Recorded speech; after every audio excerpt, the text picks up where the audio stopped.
¿Cómo está, iglesia? ¿Trajo su Biblia? ¿Sí o no? Sí, hemos estado hablando sobre las 7 palabras de Cristo en la cruz. Para muchos de ustedes puede ser la primera vez que lo escuchan, pero este es un mensaje muy tradicional dentro del cristianismo en sus diferentes representaciones, diferentes expresiones de fe. Es un mensaje que habla de la esperanza en la cual nosotros creemos y que tenemos que tener una esperanza. Son 7 palabras, no sé si tú las tengas por ahí preparadas y listas, meditadas. Déjame buscarlas, ya las perdí por aquí la tengo. La primera palabra: Padre, perdónalos porque no saben lo que hacen. La segunda es cuando Jesús le dice al ladrón: hoy estarás conmigo en el paraíso. La que sigue: madre, he aquí tu hijo, hijo, aquí tu madre. La cuarta: Dios mío, ¿por qué me has desamparado? Y hoy vamos a cerrar con: tengo sed, todo está consumado y en tus manos encomiendo mi espíritu. La siguiente semana es el día más grande de la historia de la humanidad. Quiero que usted lo entienda de esa manera. Los historiadores pusieron el antes y el después de la era de la humanidad en el nacimiento de Cristo, pensando en su lógica, pensando en el sentido que ellos le querían dar de la trascendencia de la humanidad. Los teólogos, los historiadores, así lo determinaron. Pero no se me distraiga con los niños que están saliendo. Pero en mi opinión personal, el día más grande de la historia debe ser el día que Jesús resucitó. Y lo vamos a celebrar el siguiente domingo. ¿Por qué yo creo esto? Por esta sencilla razón.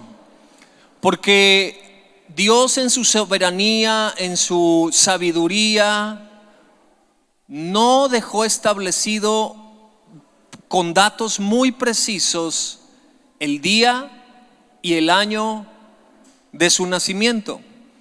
De hecho, ha habido confusión, y cuando se cambió al calendario gregoriano, hay un error, un desfase de 4, 5, 6 años. Otros dicen que son más, otros dicen que son menos, y por eso no se sabe exactamente el año ni el mes de nacimiento. Es un hecho establecido históricamente que Jesús no nació en diciembre.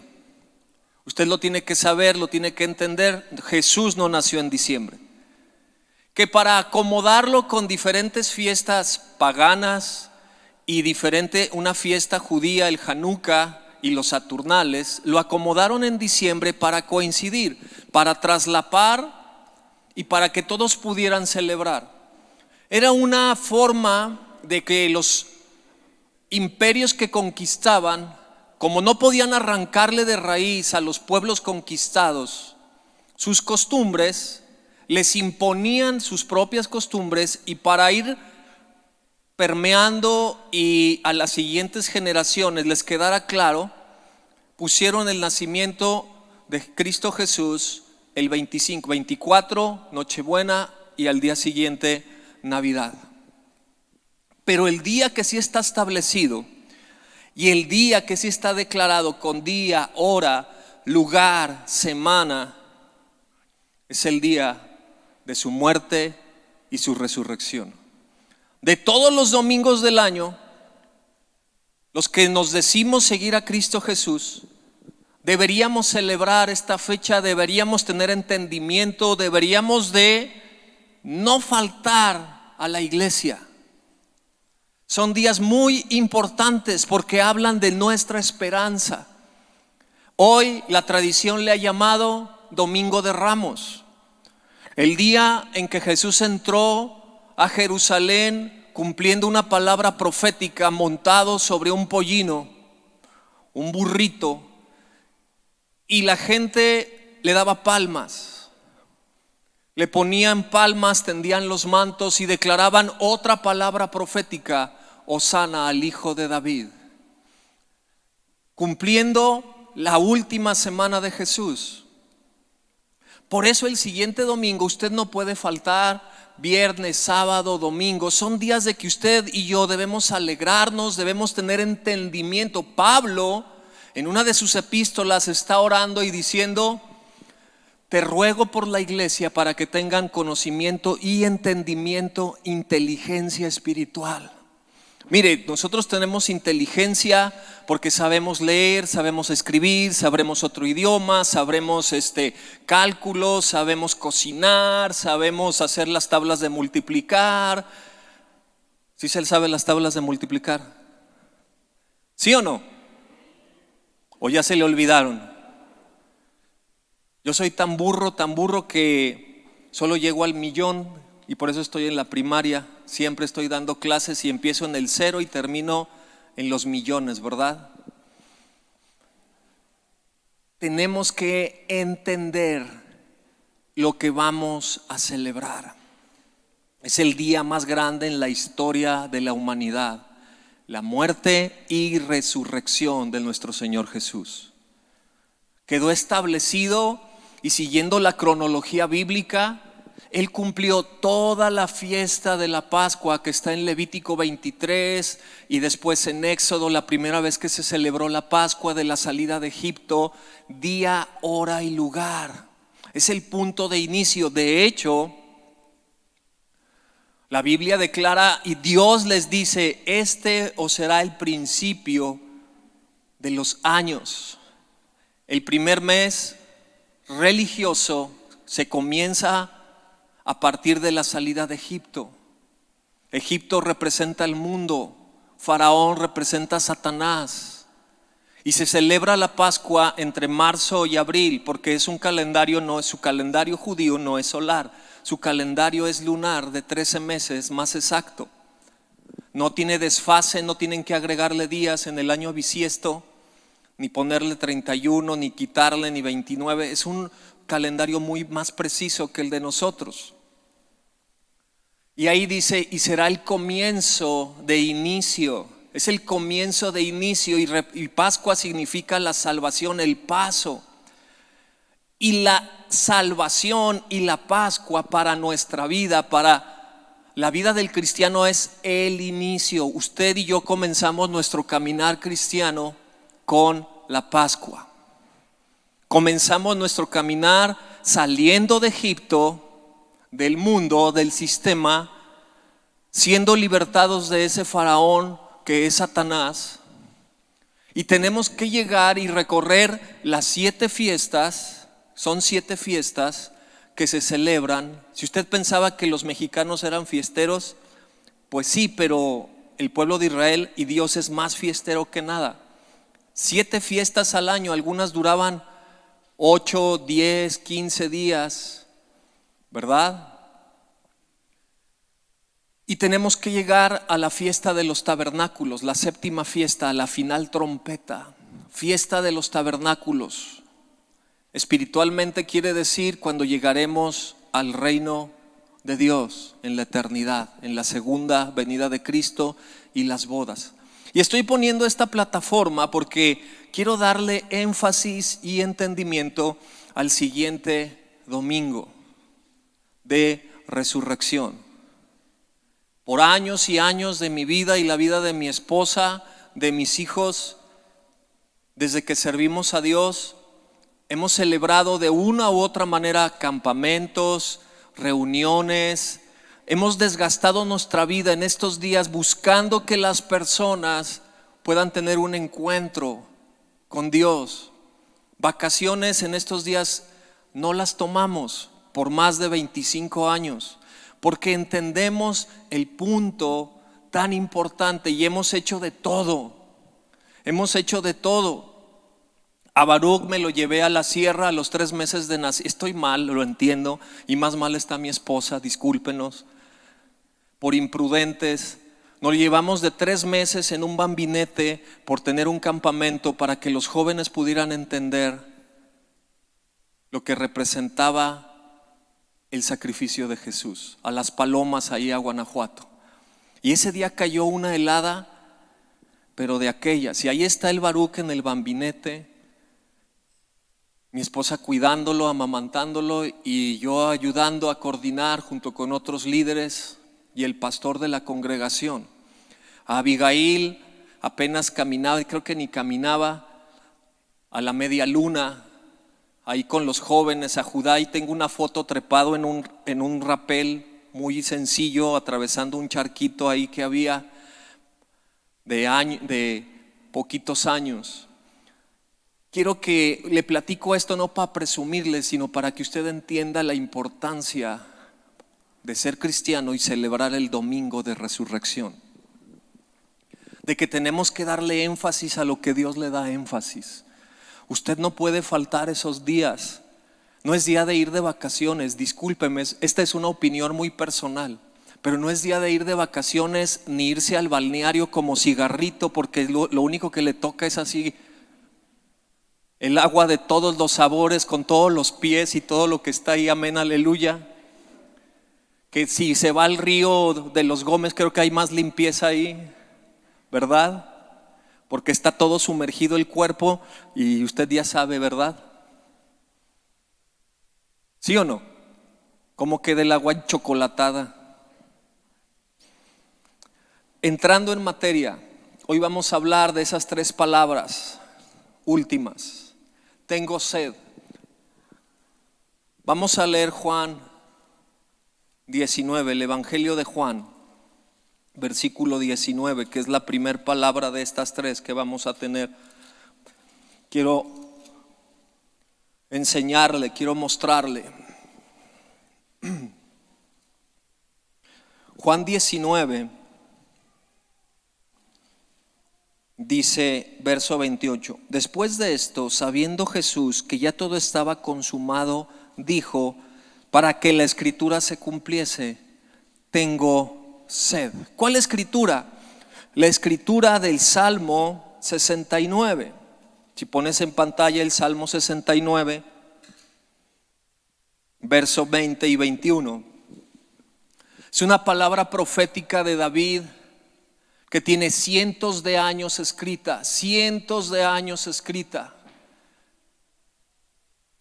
¿Por qué creemos que Jesús es el Hijo de Dios, el Redentor y Salvador? Mire, hay más de 300 profecías y las 50 principales, como esta, fueron escritas cientos de años antes, y Jesús no podía manipular a todo un imperio para que lo crucificaran como las profecías dicen que lo iban a crucificar, o para que le dieran de beber el vinagre que le iban a dar de beber. Jesús no podía, estando ahí crucificado, manipular a ese soldado y que le diera el vinagre en el momento preciso. Entonces, cuando entendemos esto, y a mí me pasó, yo primero me convertí intelectualmente. Yo era un ateo, gracias a Dios. Bueno, nunca fui a ningún templo de ninguna religión. Yo no tenía esos estigmas, ni paradigmas, ni formas de pensar. Y cuando empiezo a leer y a estudiar las profecías, se me cayó un velo de los ojos y tuve que reconocer, esto es verdad. Esto es verdad porque históricamente está comprobado, porque nadie puede cumplir esas 50 profecías primordiales, básicas, que Jesús cumplió. Y esta es una de ellas. Verso 20: el escarnio ha quebrantado mi corazón y estoy acongojado. Esperé quien se compadeciese de mí y no lo hubo, y consoladores y ninguno hallé. Me pusieron además hiel por comida, y en mi sed me dieron a beber vinagre. El salmista David está hablando proféticamente y está usando las palabras precisas y correctas del salmo del Mesías, salmos mesiánicos. Hay muchos salmos mesiánicos, como comercial, Salmo 2, este Salmo 69, Salmo 45, etcétera, etcétera, etcétera. Donde David está profetizando Y Jesús lo está cumpliendo en la cruz al declarar: tengo sed. Es un momento de sufrimiento, es un momento en el cual Jesús en su humanidad está sufriendo, está deshidratado por la golpiza, por el desvelo, por la pérdida de sangre, por las lágrimas. Si usted ha visto la pasión de Cristo, esa es una, a mí yo no aguanto volverla a ver. Creo en eso, lo leí en la Biblia, he leído comentarios teológicos, pero nunca más he vuelto a ver esa, porque Él lo hizo por mí y lo hizo por ti. Todo lo que está ahí representado fue real. Fue real y tal vez fueron decentes con algunas cosas porque no mostraron su desnudez. Fue real. Yo no soporto ver esa película otra vez. No porque sea mala, no, porque es una realidad. Y yo no me puedo gozar de mi Salvador y Redentor, que se humanó y se despojó y sufrió todo lo que sufrió por mí, por ti, por mis pecados, por mis perversidades, por mis iniquidades. Jesús humanamente tiene la deshidratación, tiene el desvelo, tiene los golpes, las burlas, las vejaciones, está padeciendo un sufrimiento indescriptible. Y basta para ver los comentarios de los historiadores paganos y no paganos sobre lo que hacían los romanos en la crucifixión. Años después, en un solo día, llegaron a crucificar a 500 personas para apaciguar una rebelión. 500 personas. Está comprobado eso por la historia. Era una crueldad. La pérdida de sangre, la pérdida de líquidos lo tienen al borde del colapso. Mire, yo solo una vez en mi vida he corrido un maratón y hay un fenómeno físico que se llama el muro, la pared, que ocurre entre los 28 y 32 kilómetros, dependiendo de tu entrenamiento, dependiendo de tu fisiología y dependiendo de cómo te hayas hidratado y alimentado toda la semana anterior a tu carrera. Y es un momento en que todas tus reservas de energía se han consumido. Por más fuerte, por más nutriólogo que esté detrás de ti y tú hayas seguido al pie de la letra, así seas keniata, así seas mexicano, ya tus reservas se han agotado, se han consumido. Y los últimos 10, 12 kilómetros los corres con el corazón. Es decir, tus reservas de glucógeno ya no hay. Entonces empieza el cuerpo a hacer un fenómeno y a consumir tu grasa, y tu grasa se convierte en esa energía, pero es una energía chafa, es una energía que trae desgaste, los calambres, el engarrotamiento de los músculos, la tirantez de tus articulaciones, y más si corres a velocidad tortuga, así como yo.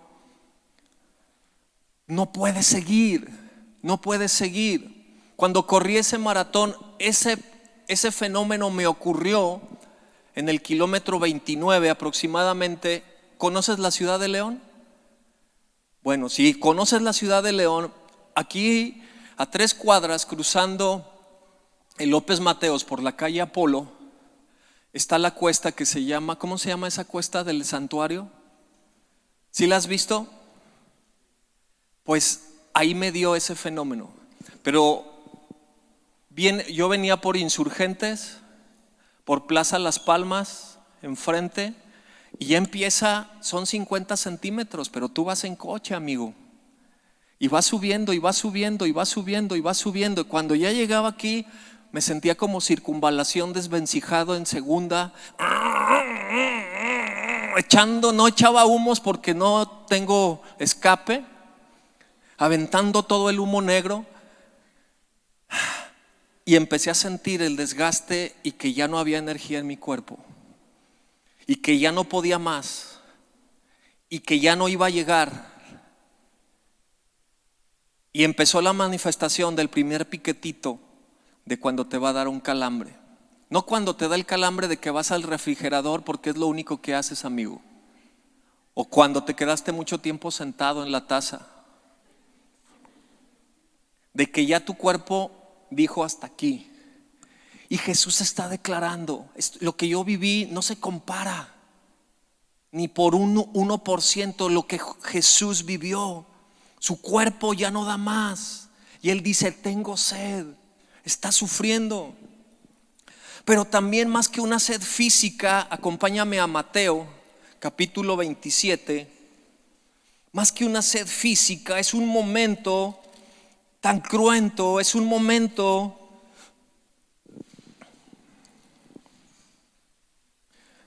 Mateo 27, verso 44.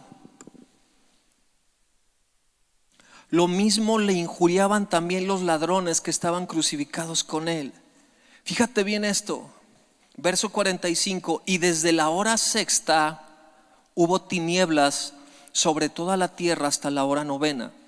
Cerca de la hora novena, Jesús clamó a gran voz diciendo, Elí, Elí, lama sabactani. Esto es, Dios mío, ¿por qué me has desamparado? Algunos de los que estaban allí decían al oírlo, a Elías llama a este. Y al instante, corriendo uno de ellos, tomó una esponja y la empapó de vinagre y poniendo en una caña le dio de beber. Pero los otros decían, deja, veamos si viene Elías a librarle. Mas Jesús, habiendo otra vez clamado a gran voz, entregó el espíritu, y he aquí el velo del templo se rasgó en dos, de arriba a abajo, y la tierra tembló y las rocas se partieron, y se abrieron los sepulcros, y muchos cuerpos de santos que habían dormido se levantaron, y saliendo de los sepulcros después de la resurrección de él, vinieron muchos a la santa ciudad y aparecieron a muchos. Es la hora sexta. Son las 12 del día. Son las 12 del día y la Biblia registra que hubo tinieblas. No fue un eclipse. Ese fenómeno no se puede dar. Los historiadores y la época y la posición del sol y la luna, no puede haber un eclipse. No puede haber un eclipse. Los historiadores que no creían en Jesús, que eran paganos, que eran gentiles, testifican de que hubo un fenómeno muy raro que no podía ser un eclipse. Hubo tinieblas a las 12, de 12 a 3 de la tarde. La hora cuando el sol está en su punto más alto, y por la posición de luna y del sol no podía ser un eclipse. Era un momento de tinieblas espirituales. Está Jesús padeciendo, ha llegado al máximo del sufrimiento y está declarando, tengo sed. Los ríos de agua viva habían dejado de fluir.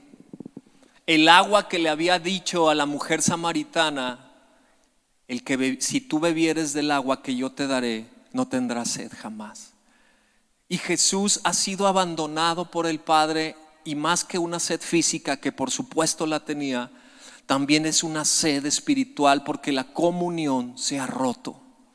Algunos teólogos piensan que esas tinieblas que se formaron fue porque Dios dejó y cortó la conexión, y las huestes espirituales de maldad aparecieron y nublaron la tierra en un escarnio.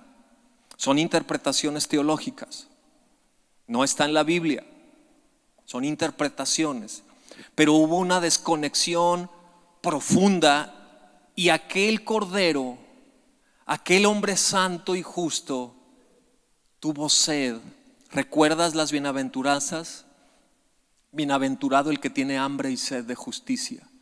Y creo que Jesús, más que un hambre y una sed física, está teniendo una sed espiritual, porque ha sido separado del Padre. La relación íntima se ha roto. Y Él le prometió a la samaritana que ella nunca tendría sed si bebiera de esa agua. Pues ahora, el Hijo de Dios, el Cordero, tiene sed. En Juan 7, 38 y 39, Él dice que aquel que crea en Él, de su interior correrán ríos de agua viva. Habla del Espíritu Santo y Él por primera vez no tiene ni una gota de comunión. No tiene ni una esperanza porque acaba de declarar: me has abandonado. Y aprendíamos que Jesús se encomendó, y hay veces hay que rendirse, como nos lo explicaban y lo enseñaban la semana pasada.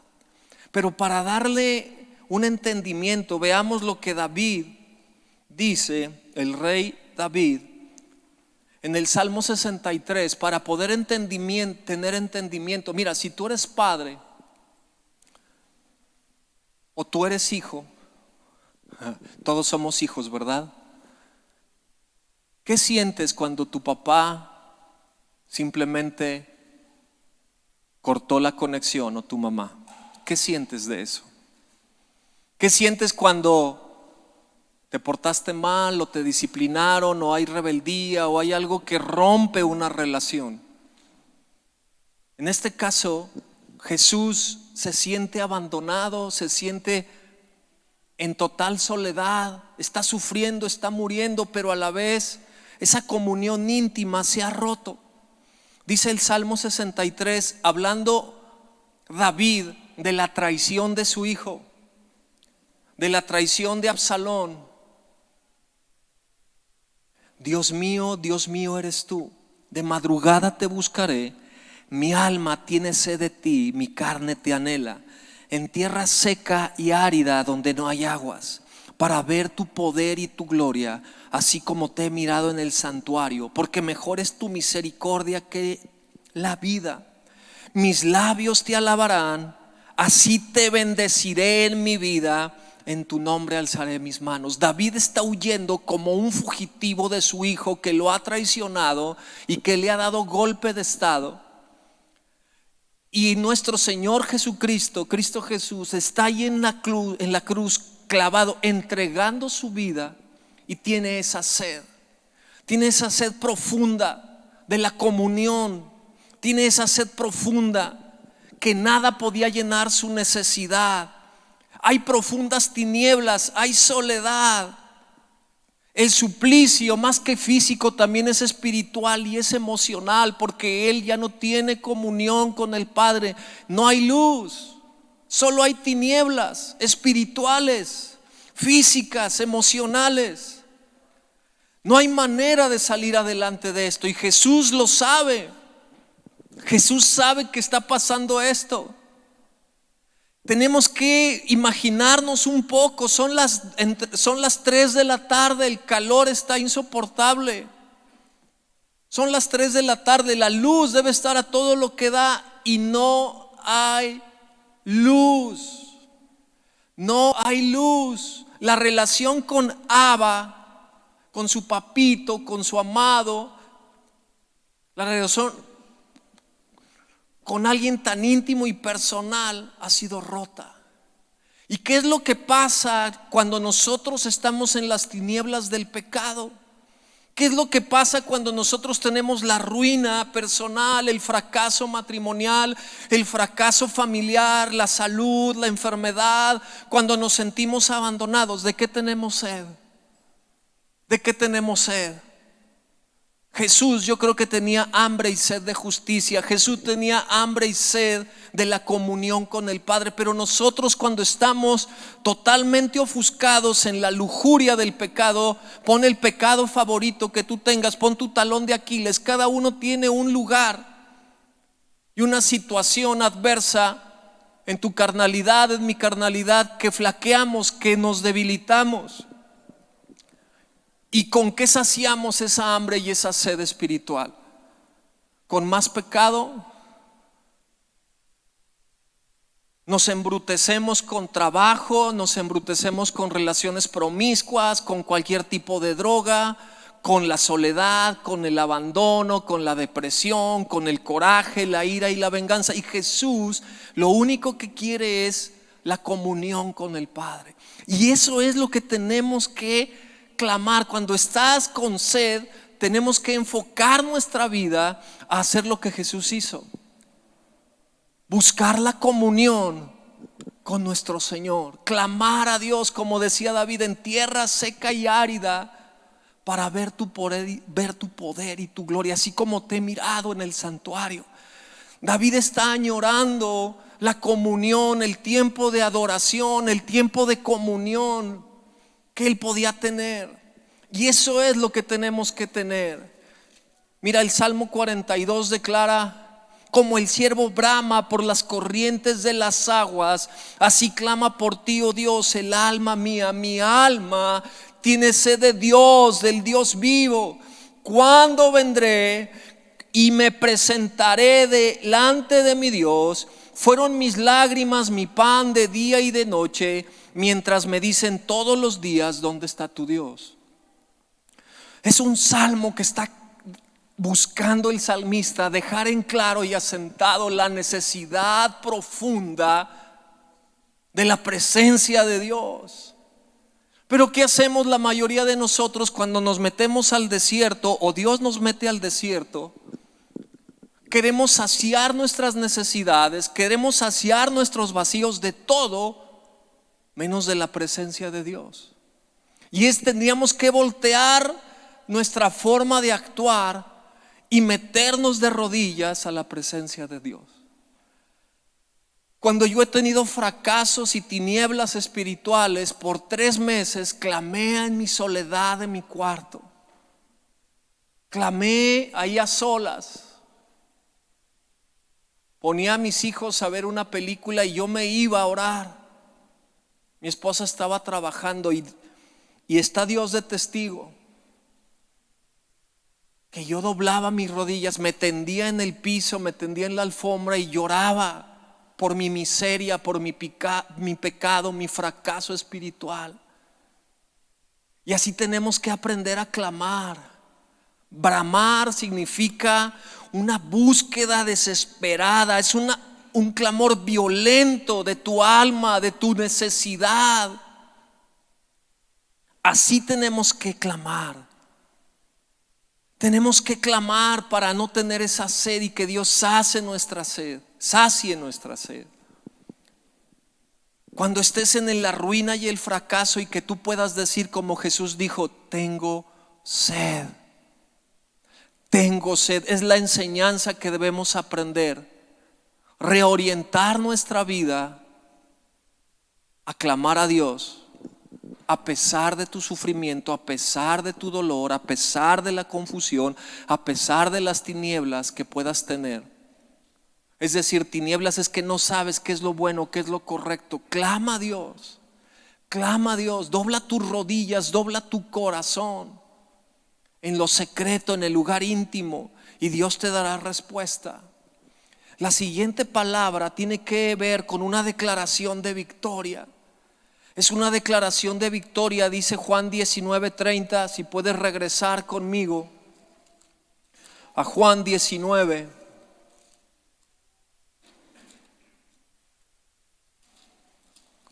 verso 30. Cuando Jesús hubo tomado el vinagre, dijo: consumado es. Y habiendo inclinado la cabeza, entregó el espíritu.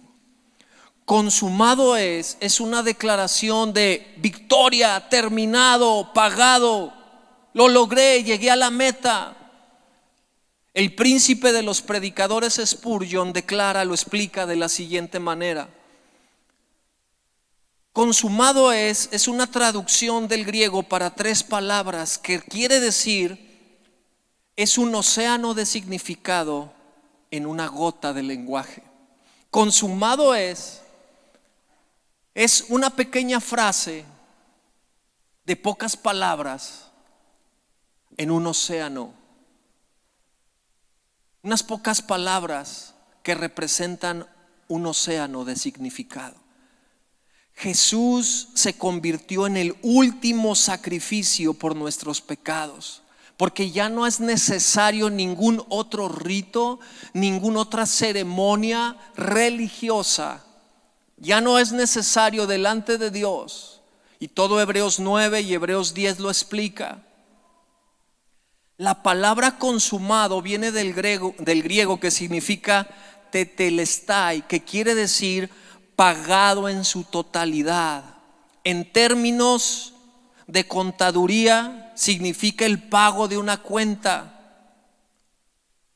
Significa que ha terminado, pero más que también terminado, es que llegó a la plenitud, llegó a la cúspide.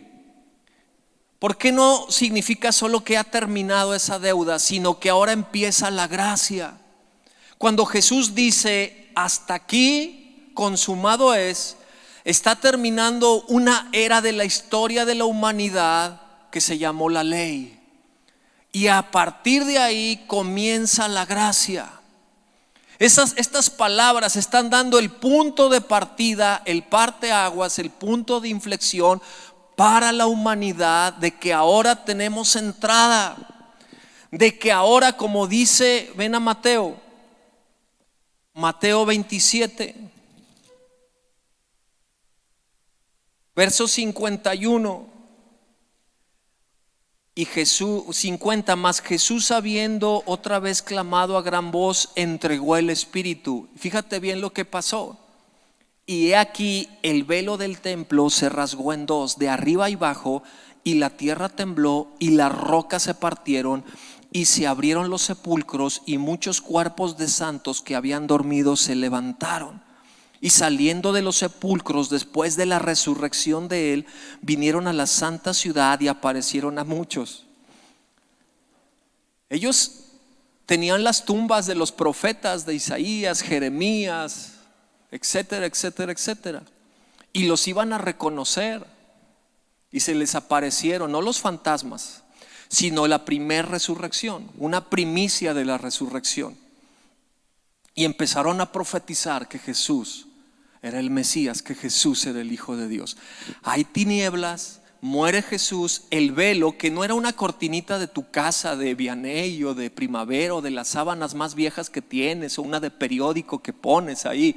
Era una cortina sumamente gruesa, de arriba abajo se rasga y se abre el velo de separación físico para los judíos, para que pudieran tener una evidencia física, porque el pensamiento y el paradigma de muchas personas solo quieren ver lo físico. Pablo lo dice en 1 Corintios 1, los judíos buscan señales, los griegos quieren sabiduría, pero nosotros le presentamos a Cristo Jesús crucificado y resucitado. Una forma de pensamiento de los cristianos y de los seres humanos es: quieren la evidencia, quieren los hechos, quieren las cosas fácticas. Y se rompe un velo, una cortina muy gruesa, y agarra una de las colchas más gruesas que tienes y rómpela de arriba abajo. Así se rasgó el velo y dio lugar y entrada al lugar santísimo, donde se ofrecía y donde estaba la presencia de Dios simbólicamente. Hay una libre acceso, y todo Hebreos lo demuestra. Consumado es. Él vino a pagarlo todo por ti y por mí. Él pagó nuestra deuda, pagó nuestros pecados. Es la declaración de victoria más grande. Es una declaración hermosa e increíble. Esta palabra en el original, se puede decir que Jesús solamente no terminó esa obra, sino que Él está comenzando la obra de la gracia, el fin de una era y el comienzo de la bendición, el fin de los sacrificios que se habían ofrecido por años en el templo había quedado cancelado, y ahora la gracia, bajo la dirección del Espíritu Santo, iba a caer sobre la humanidad, y teníamos libre entrada y teníamos acceso al lugar del trono. Venga a Hebreos, usted se tiene que emocionar. Ahora la humanidad tiene línea directa, ya no necesita esperarse, ya no necesita de esperar una vez al año a que haya la fiesta del perdón de pecados. Hebreos 10, versos 5 y 7. Por lo cual, entrando en el mundo, dice: sacrificio y ofrenda no quisiste, mas me preparaste cuerpo. Está hablando otra palabra profética. Holocaustos y expiaciones por el pecado no te agradaron. Entonces dije, está hablando Jesús: he aquí, vengo, oh Dios, para hacer tu voluntad, como en el rollo del libro está escrito de mí, diciendo primero: sacrificio y ofrenda y holocaustos y expiaciones por el pecado no quisiste ni te agradaron, las cuales se ofrecen según la ley. Verso 12. Pero Cristo, habiendo ofrecido una vez y para siempre, subraye la palabra una vez y para siempre, un solo sacrificio por los pecados, se ha sentado a la diestra de Dios. De ahí en adelante, esperando hasta que sus enemigos sean puestos por estrado de sus pies, porque con una sola ofrenda hizo perfectos para siempre a los santificados, y nos atestigua lo mismo el Espíritu Santo, porque después de haber dicho: este es el pacto que haré con ellos después de aquellos días, dice el Señor, pondré mis leyes en sus corazones y en sus mentes las escribiré. Y añade: y nunca más me acordaré de sus pecados y transgresiones, pues donde hay remisión de estos, no hay más ofrenda por el pecado. Así que, hermanos, teniendo libertad para entrar en el lugar santísimo por la sangre de Jesucristo, por el camino nuevo y vivo que Él nos abrió a través del velo, esto es de su carne, y teniendo un gran sacerdote sobre la casa de Dios, acerquémonos con corazón sincero, en plena certidumbre de fe, purificados los corazones de mala conciencia y lavados los cuerpos con agua pura. Wow, promesa de Dios. Puedes llamarle a Dios, puedes orar, puedes clamar, y Dios te va a escuchar. Porque ya no necesitas ningún rito, no necesitas ningún sacrificio, no necesitas ningún sacerdocio, sino clamar a Dios en línea directa, llamada local, desde tu habitación, desde tu corazón, y decir: Dios, te necesito. Dios, ayúdame.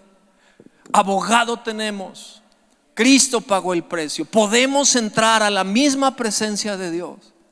Podemos entrar rápidamente, tengamos la certeza, corazón sincero, plena certidumbre. Ahí está haciendo una especie de pleonasmo para poder, plena está hablando de total, certidumbre está hablando de que tengas confianza, tengas la confianza al 100%, de que Dios te oye, de que no te va a rechazar. ¿Qué promesas nos ha hecho Dios en esta porción? Dice: somos perfectos. ¿Qué dice? Hizo perfectos para siempre a los santificados. Está hablando de una perfección espiritual, hermano. Usted todavía tiene arrugas, usted todavía se enoja, pero delante de Dios nos cubre la sangre de Jesús y podemos hablarle, porque el Padre que está en el trono de justicia y de santidad no nos ve a nosotros, ve la persona de Jesús. Y entonces podemos ir, pero la sangre de Jesús nos cubre. La sangre de Cristo Jesús nos cubre y podemos acercarnos ante el trono de la gracia. Dice: haré pacto con ustedes, pondré mis leyes en sus corazones y las escribiré en su mente. Tenemos entrada y libre acceso a la palabra de Dios. Y qué increíble, la siguiente dice: no me acordaré de sus pecados. Dios no se acuerda de cuando te robaste el chicle, cuando golpeaste a quien hayas golpeado, cuando te pasaste de chistosito y se te fue la boca. ¿No le da alegría eso? ¿O ya se le olvidó? ¿O usted es una blanca paloma? Usted es santo, justo y lo vamos a poner así. ¿Sí o no? Lo podemos ofrecer para Cristo de Iztapalapa porque usted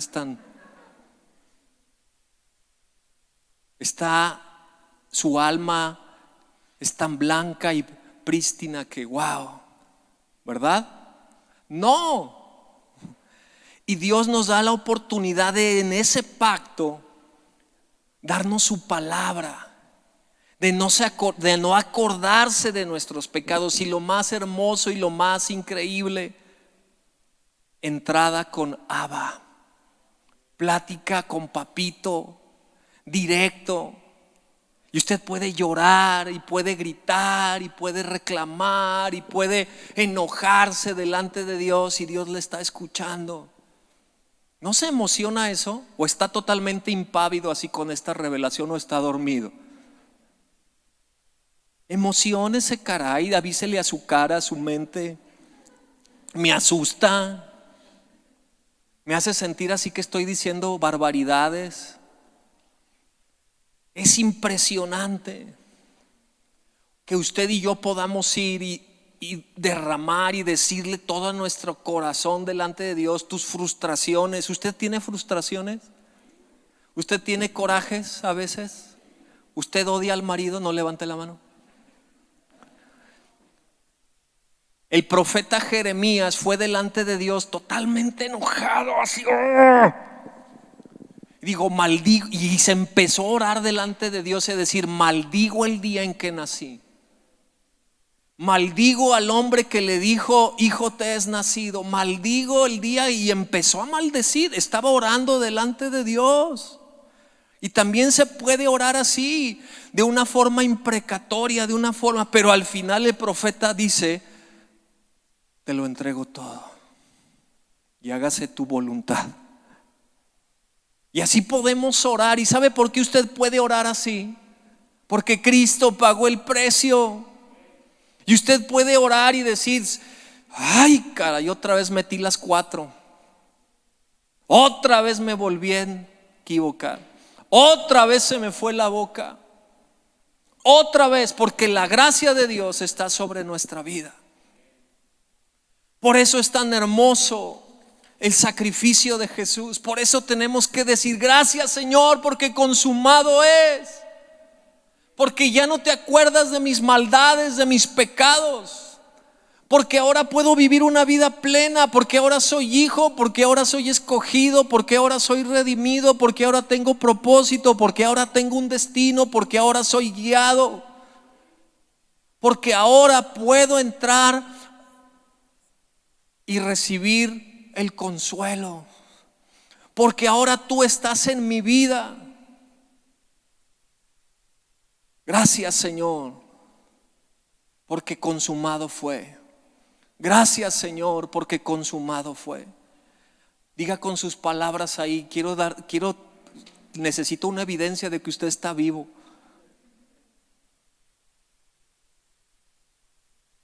Diga con su corazón, con sus palabras: gracias, Señor. Pero que no sea tan falso como un billete de 3 pesos, como siempre le digo. De verdad, agradézcale a Dios. Tómese el tiempo de decirle: gracias, Señor, porque pagaste en la cruz y entregaste tu cuerpo por mi perdón, por mi redención. Dice Isaías 53 que Él fue molido. Y literalmente fue molido. Molido. Yo creo que si orinaba en ese momento, orinaba sangre como boxeador. Isaías 50, Él fue molido por nuestra paz. Y no creo que hayan sido soldados como este joven que está aquí de 70 kilos. Eran soldados romanos, robustos, de 80, 90 kilos, que sabían dar golpizas por ti y por mí. Él fue desfigurado, todo lo que dice Isaías, por ti y por mí. y podemos decir gracias, Señor, porque pagaste el precio. Y Jesús, la última palabra que dice en Lucas 23, 46.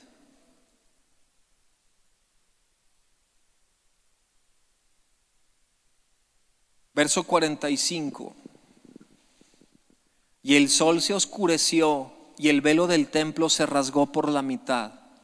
Entonces Jesús, clamando a gran voz: Padre, en tus manos encomiendo mi espíritu. Y habiendo dicho esto, expiró.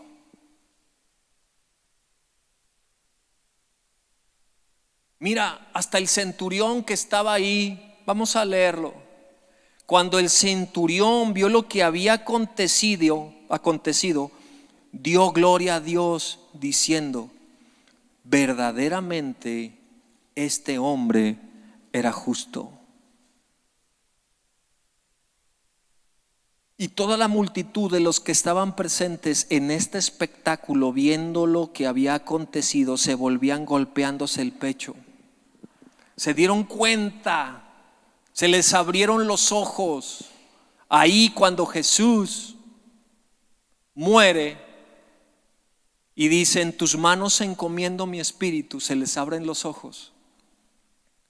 Se les abren los ojos, las tinieblas se desaparecen, las físicas, las espirituales, porque Jesús ha muerto. ¿Qué significa y qué declaración representa en tus manos encomiendo mi espíritu? Es la confianza en la soberanía. Jesús humano se ha sentido abandonado, ha tenido tanta sed que lo ha declarado, y Él está declarando una confianza. Está poniendo la fe en el Padre. Está diciendo: confío en ti. Es cuando sale el doctor y te dice: ya no hay más que hacer. Ya no hay más que hacer. Médicamente hicimos lo que se podía hacer con tu cáncer, con tu enfermedad, y tú tienes que decir: me entrego y me encomiendo a Dios, a su soberanía y a su gracia. Me encomiendo y que sea lo que tenga que pasar. Cuando mi papá estaba en el hospital internado, Dios estaba hablando a mi corazón y decía, un día antes de que él falleciera: entrégamelo, deja de orar por sanidad. Y yo decía: no, entrégamelo. No. Entonces la ayuda idónea fue usada en ese momento. Me dijo: Omar, ¿y qué tal si Dios te está diciendo que ya dejes de orar por tu papá por sanidad? Y fue una confirmación. Dije: sí. Y entonces cambié mi oración. Le dije: Padre, te entrego a mi papá que está ahí postrado. Y falleció al día siguiente. Yo dejé de orar y le dije a los chicos, la verdad ni me acuerdo a quién le dije, pero vamos a dejar de orar por sanidad. Te encomiendo a mi papá, Señor, a tu gracia. Jesús está diciendo: me encomiendo a ti. No sé lo que viene. Humanamente puedo pensar y puedo creer que Jesús dijo: no sé si me vas a resucitar. Humanamente me encomiendo a ti. Y es cuando se tiene que activar la fe. Cuando esta princesa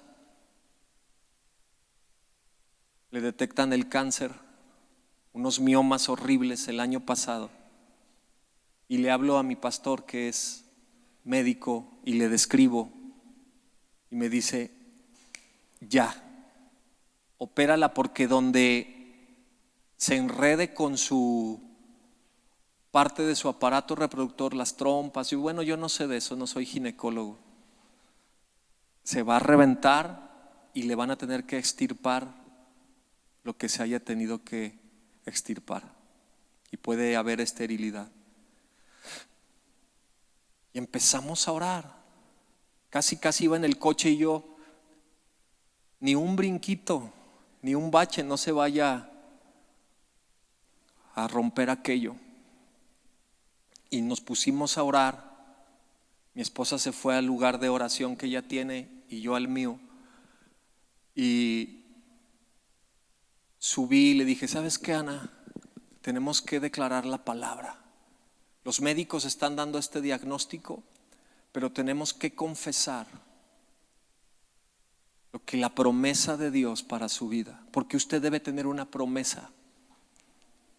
Porque usted debe tener una promesa no en un gobierno, no en su mente, no en su capacidad, sino en la palabra de Dios. Cuando ella estaba en el vientre, Dios nos dio una promesa del Salmo 45, donde habla de que iba a ser madre.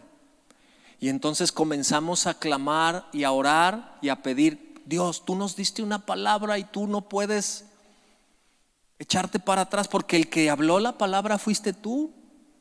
Es como David, el rey David es un chamaquillo y lo ungen y le dicen, tú vas a ser rey.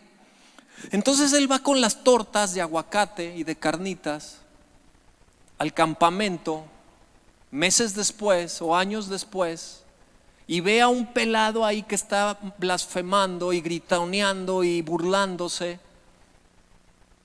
Goliat, y dicen, hey, ¿cómo permiten esto? No, pues es que tengo miedo. Y David pregunta, ¿y qué le harán qué le va a pasar al que se ponga ahí detrás? No, pues le van a perdonar los impuestos. Y le van a dar a la hija del rey. Amén, aleluya. Y dije, órale, le entro. Pero ¿sabes por qué él entró? No por esas promesas, sino entró sabiendo que él iba a vencer, porque Dios le había prometido que él sería rey. Él no se podía morir. Él no se podía morir. Tal vez ese día así con la onda y la piedra, tal vez se equivocó, falló el tiro como mexicano en un penalti en el mundial, y Dios lo regresó y lo enfocó con un ángel y le dio en la mera frente. Yo no sé, pero lo que David sabía y entendía es que él no se podía morir, porque Dios le había prometido que él sería rey. Igual yo tenía esa confianza de que mi hija sanaría, porque Dios no es mentiroso, ni se arrepiente, ni hijo de hombre para que esté de voluble.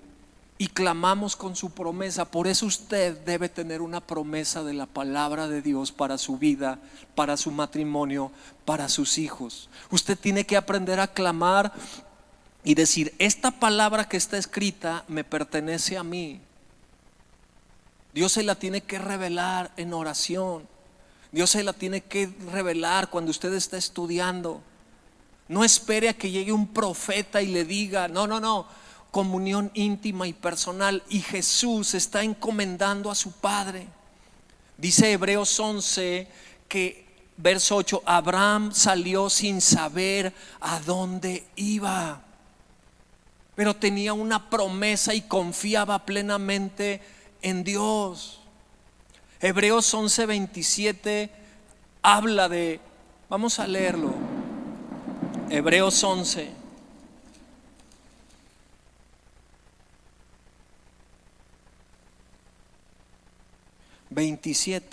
Está hablando de Moisés. Por la fe dejó a Egipto, no temiendo la ira del rey, porque se sostuvo como viendo al invisible. Se sostuvo viendo al invisible. Moisés tenía una promesa. Y Jesús está diciendo, me encomiendo a ti, Padre. Confío en ti. Y es lo que tenemos que decir cuando médicamente no hay nada que hacer, como clínicamente no hay nada que hacer, como cuando te van a embargar y te van a quitar hasta los chones y tú tienes que decir, en tus manos me encomiendo. Cuando te hablan cada día los del call center 5 de la mañana, pague. Dicen, ¿verdad?, que hablan esa hora y a toda hora. Y van ahí los gestores y te dicen, usted debe, no se haga.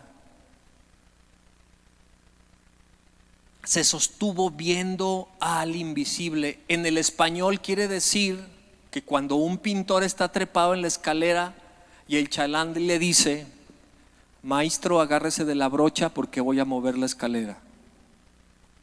No hay nada que hacer. Lo único que tienes que hacer es confiar en Dios. Recuerda a los amigos de Daniel. Daniel capítulo 3. Venga por favor a Daniel. Al libro del profeta Daniel, capítulo 3, verso 17 y 18.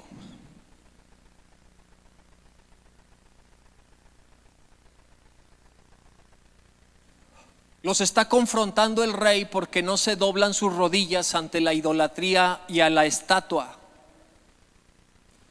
Y dicen estas tres personas, Sadrach, Mesach y Abednego, estoy leyendo el 16, diciendo al rey Nabucodonosor, diciendo: no es necesario que te respondamos sobre este asunto. He aquí, nuestro Dios, a quien servimos, puede librarnos del horno de fuego ardiendo, y de tu mano, oh rey, nos librará. Y si no, sepas, oh rey, que no serviremos a tus dioses, ni tampoco adoraremos la estatua que has levantado.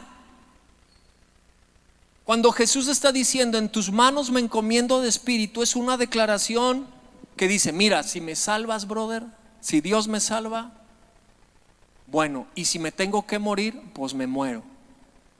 Hazle como quieras, pero yo no me doblo ante la idolatría ni ante ti. Y los echaron al horno de fuego. Y así esa actitud tenemos que tomar cuando estás ahí ante la adversidad, ante el fracaso en la familia, en el matrimonio, con las deudas, con la enfermedad, con sea lo que te esté atormentando. Di: me encomiendo a ti, Padre. Encomiendo mi vida a ti. Es como un náufrago que ha perdido y ya nomás está colgando de la tablita y dice: me encomiendo a ti. No puedo hacer más. Creo en ti, pase lo que pase. Pase lo que pase, te seguiré. Pase lo que pase, te obedeceré independientemente del resultado. El resultado te lo dejo en tus manos, Dios. Y es lo que tenemos que hacer, una declaración de confianza ante el problema, la adversidad, la enfermedad. Decir: te voy a amar, Dios, pase lo que pase. Dice Habacuc 2. Ya me robaron Habacuc aquí. ¿Se lo sabe? Habacuc 2. 3, perdón, Habacuc 3, verso 16. Está el profeta desesperado porque no se hace su voluntad, porque él quería el juicio para todo Nínive, y Dios le da una bofetada y le dice: no, los voy a perdonar. ¿Cómo ves? Los voy a perdonar y hazle como quieras, profeta Habacuc. Aunque tú hayas ayunado y hayas hecho lo que hayas hecho, chido por tu oración, brother, pero la respuesta es un no. Y el otro, en lugar de decir: sí, Señor, hágase tu voluntad, empieza a despotricar y a ponerse al tú por tú con Dios. Y al final ve la actitud de este profeta: oí y se conmovieron mis entrañas, a la voz temblaron mis labios, pudrición entró en mis huesos y dentro de mí me estremecí. Si bien estaré quieto en el día de la angustia, cuando suba al pueblo el que lo invadirá con sus tropas. Y fíjate bien la declaración de confianza: aunque la higuera no florezca, ni en las vides haya frutos, aunque falte el producto del olivo y los labrados no den mantenimiento, y las ovejas sean quitadas de la majada y no haya vacas en los corrales, con todo yo me alegraré en Jehová y me gozaré en el Dios de mi salvación. Jehová el Señor es mi fortaleza, el cual hace mis pies como de ciervas y en mis alturas me hace andar. En el español es: aunque Maseca no produzca harina de maíz, aunque ya no haya frijoles ni de la sierra, ni chiles la costeña, yo me alegraré en Jehová. Yo me gozaré. Y Jesús está diciendo: me encomiendo a ti. Me encomiendo a ti. Y es lo que tenemos que hacer, mi estimado. Al final, dice Hebreos, el justo vivirá por la fe, y si retrocediere, no agradará a mi alma. Pon tu problema delante de Dios y entrégaselo a Él. Dale tu ofrenda. Mira, es muy fácil adorar en victoria, es muy fácil adorar cuando las cosas están bien, cuando tienes unos centavos en la cartera, pero es mejor adorar desde la adversidad. Ahí está donde se ve nuestro corazón. La mamá de Samuel estaba totalmente consternada y apenas movía los labios que la confundieron con una borracha, porque estaba clamando en la angustia y la desesperación por un hijo. Así tenemos que clamar a Dios. Ponte sobre tus pies y decir: Padre, me encomiendo a ti.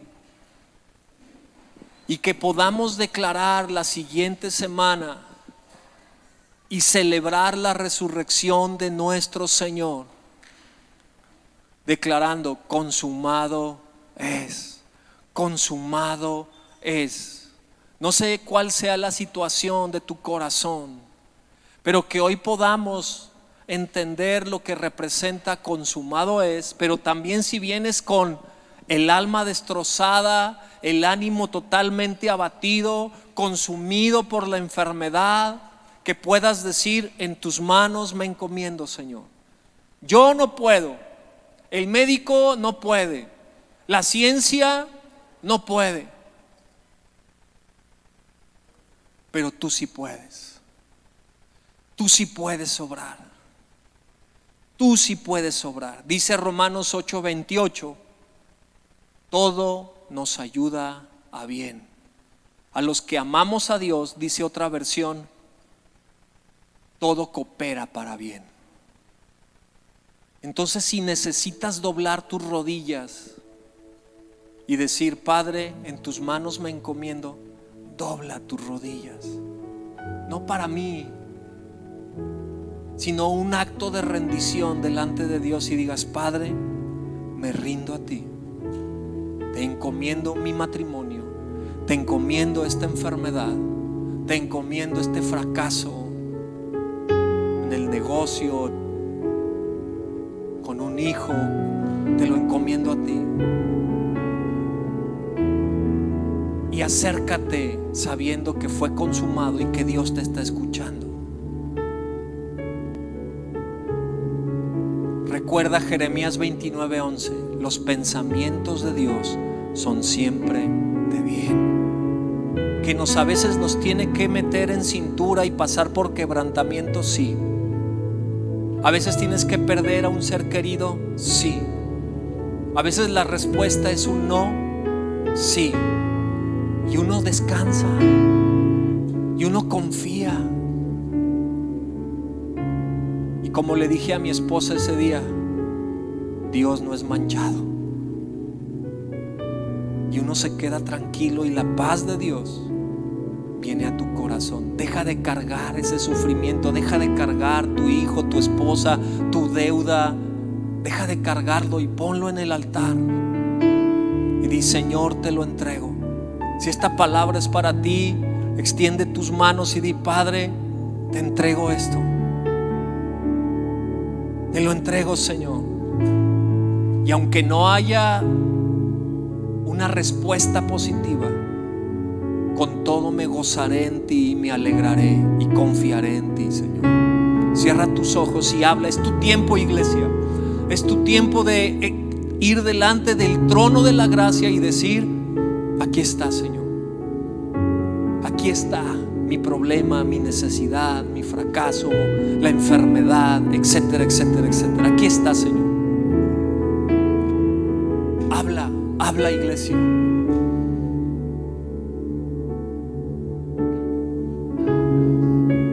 Tú que estás en casa, dobla tus rodillas y clama en lo secreto. Como el siervo brama por las corrientes de las aguas, así clama, oh Dios, mi alma tiene sed de Dios, del Dios vivo. Clama y haz del Salmo 42 una oración. Haz del Salmo 42 una oración. Así como el salmista clamaba, aprende a clamar en lo secreto. Aprende a clamar, iglesia, porque estás delante del Padre. Estás delante del Padre. Y ahora, por el sacrificio de Jesús, no hay nada que estorbe. No hay conmutador, no hay operadora, no hay que se te acabó el crédito.